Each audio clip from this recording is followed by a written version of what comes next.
എല്ലാവർക്കും പുതിരോടിലേക്ക് സ്വാഗതം. തമ്മിൽ കണ്ടത് ശരിയാണ്. 15,000 രൂപ കേന്ദ്ര സർക്കാർ നൽകുന്നു. എങ്ങനെ അപേക്ഷിക്കാം, ആർക്കൊക്കെ അപേക്ഷിക്കാം എന്നുള്ളതെല്ലാം നോക്കിക്കോ. ഈ അവസരം കളയാതിരിക്കുക. വിശദമായ വാർത്തയിലേക്ക് തന്നെ നടക്കാം. ആദ്യമായി ടീച്ചറിൽ കാണുന്ന വിദ്യാർത്ഥിനികൾ തീർച്ചയായും മറക്കണ്ട. സബ്സ്ക്രൈബ് ചെയ്ത് കൂടെ പറയാൻ പ്രത്യേകം ശ്രദ്ധിക്കുക. സബ്സ്ക്രൈബ് ചെയ്യുന്ന നോട്ടിഫിക്കേഷൻ ബെല്ലിലുള്ള ഓപ്ഷൻ എനേബിൾ ചെയ്യാം. ചാനൽ വീഡിയോസ് നിങ്ങൾക്ക് ഉപകാരപ്രദമാകുന്ന തീർച്ചയായും ലൈക്കും കൂടി ചെയ്യുക. അതുപോലെ നിങ്ങളുടെ സുഹൃത്തുക്കളിലേക്ക് ഷെയർ ചെയ്ത് കൊടുക്കാനും കൂടി പ്രത്യേകം ശ്രദ്ധിക്കുക. അതുപോലെ നമ്മുടെ ചാനൽ വാട്സ്ആപ്പ് ചാനൽ ജോയിൻ ചെയ്യാൻ ലിങ്ക് നിങ്ങൾക്ക് വീഡിയോ തന്നെ ഡിസ്ക്രിപ്ഷൻ ബോക്സിൽ നൽകുന്നതായിരിക്കും. അപ്പോൾ നമുക്കിതിനെ വളരെ പ്രധാനമറിക്കുന്ന വാർത്തയിൽ തന്നെ എടുക്കാം.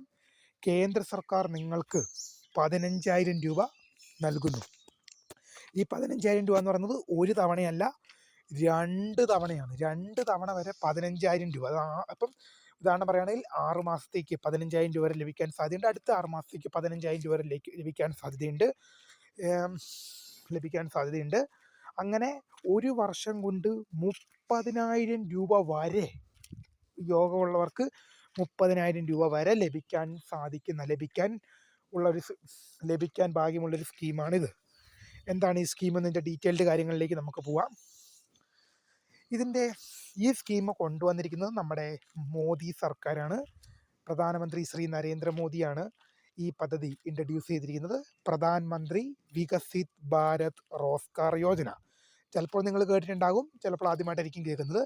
എന്നാൽ പോലും നമ്മുടെ നരേന്ദ്രമോദി സർക്കാരാണ് ഈ പദ്ധതി കൊണ്ടിരിക്കുന്നത്. പ്രധാനമന്ത്രി വികസിത് ഭാരത് റോസ്ഗാർ യോജന.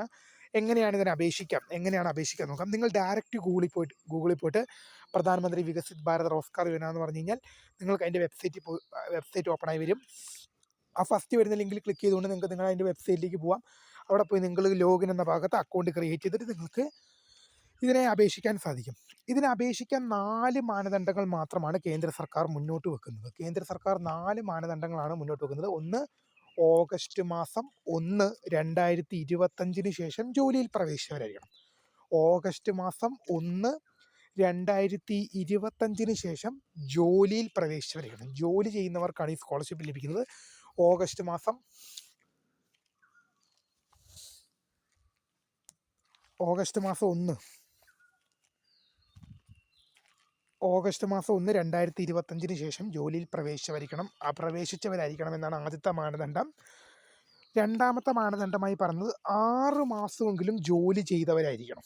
നിങ്ങൾ ജോലിയിൽ പ്രവേശിച്ചിട്ട് 6 മാസമെങ്കിലും ജോലി ചെയ്തവരായിരിക്കണം. മൂന്നാമത്തെ മാനദണ്ഡം എന്ന് പറയുന്നത് നിങ്ങളുടെ ശമ്പളം 1 ലക്ഷത്തിൽ കൂടാൻ പാടില്ല. നിങ്ങളുടെ ശമ്പളം എന്ത് ചെയ്തുകൂടാ? നിങ്ങൾക്ക് ലഭിക്കുന്ന ശമ്പളം 1 ലക്ഷത്തിൽ കൂടാൻ പാടില്ല. നാലാമത്തെ മാനദണ്ഡം എന്ന് പറയുന്നത് നിങ്ങൾ വർക്ക് ചെയ്യുന്ന കമ്പനി നിങ്ങൾക്ക് PF നൽകണം. പ്രൊമിനൻ്റ് ഫണ്ട് നിങ്ങൾക്ക് നൽകുന്ന കമ്പനി ആയിരിക്കണം. ഈ 4 മാനദണ്ഡങ്ങൾ പാലിക്കപ്പെടുന്ന ഒരു വ്യക്തിയാണ് നിങ്ങളെങ്കിൽ നിങ്ങൾക്ക് ഈ സ്കീമിലേക്ക് അപേക്ഷിക്കാൻ നിങ്ങൾ അർഹനാണ്. ഒന്നാമത്തെ മാനദണ്ഡം ഓഗസ്റ്റ് മാസം 1, 2025 ശേഷം ജോലിയിൽ പ്രവേശിച്ച ഒരു വ്യക്തിയായിരിക്കണം. 6 മാസമെങ്കിലും ജോലി ചെയ്തവരായിരിക്കണം. നിങ്ങളുടെ ശമ്പളം 1 ലക്ഷത്തിൽ കവിയരുത്. നിങ്ങൾ വർക്ക് ചെയ്യുന്ന കമ്പനി പ്രൊമിനൻ്റ് ഫണ്ട് PF നൽകുന്ന ഒരു കമ്പനി ആയിരിക്കണം. ഈ 4 മാനദണ്ഡങ്ങൾ നിങ്ങൾ കർശനമായി പാലിക്കുന്നുണ്ടെങ്കിൽ ഈ 15,000 രൂപയ്ക്ക് നിങ്ങൾ അർഹതയാണ്. ഈ 15,000 രൂപ നിങ്ങൾ അപേക്ഷിച്ച് കഴിഞ്ഞാൽ 6 മാസത്തേക്കാണ് 15,000 രൂപ വരെ നൽകുന്നത്. അടുത്ത 6 മാസത്തേക്കും, അങ്ങനെ ഒരു വർഷമാണ് ഈ തുകയുടെ കാലാവധി. 2 തവണ 15,000 രൂപ വരെ ലഭിക്കാൻ സാധ്യതയുള്ള ഒരു പദ്ധതിയാണ്. ആദ്യത്തെ 6 മാസത്തേക്ക് 15,000, അടുത്ത 6 മാസത്തേക്ക് 15,000, 30,000 രൂപ വരെ ലഭിക്കാൻ സാധ്യതയുള്ളൊരു പദ്ധതിയാണ്. 2 ഗഡുക്കളായിട്ട് ലഭിക്കും. അതിൽ ഒന്നാമത്തെ ഗഡു 15,000 വരെ, രണ്ടാമത്തെ ഗഡു 15,000 വരെ. അങ്ങനെയാണ് അവർ പറയുന്നത്. തീർച്ചയായും ഇത് വെറുതെ കിട്ടുന്ന പൈസയാണ്. നിങ്ങൾക്ക് തിരിച്ചടയ്ക്കേണ്ടതോ മുടക്കോ കാര്യങ്ങളോ ഒന്നുമില്ല. തീർച്ചയായും അപ്ലൈ ചെയ്തോളുക. അപ്പോൾ പറ്റുന്നവരെല്ലാം അപ്ലൈ ചെയ്ത് കൊടുക്കുക.